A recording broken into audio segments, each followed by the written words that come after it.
siyempre, mabalik naman ko video kay i-delete naman ko to. Nag-delete ako sa on gallery kay para maka-video ako ulit.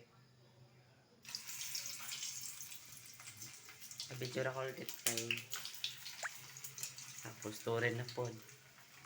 Ay na lang kay 2020 ali pa na di mga video 2020 wala ko pang post kay ano ko nanugunan ko ma-delete basta daan na basta na stuck na sa akon nga ano nga gallery ang mga video 2020 2000 ano guro 2018 mandra-dira atong 19 hindi ka to pagsige datagaw naman datagaw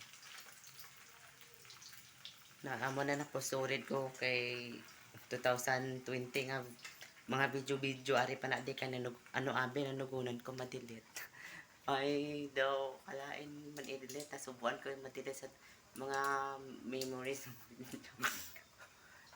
so nagdali ko delete ang mga bago akong mga video gipang delete ko kag nag video na maliw amo nang buhi kabuhi na ko diretso.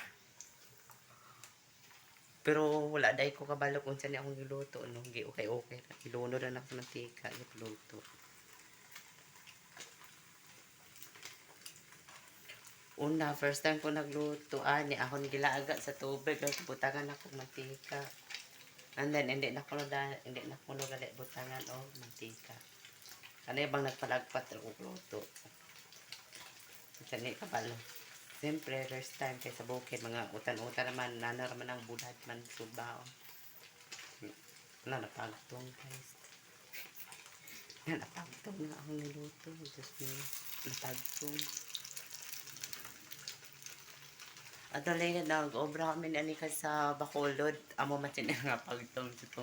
Nag-init ko. Sabaw, available ang sabaw sa amon ding init. Nahubas ang sabaw. Ay, nako. Ang lang na, napagtag na, unan ko. Pait na aron. Sige, goodbye.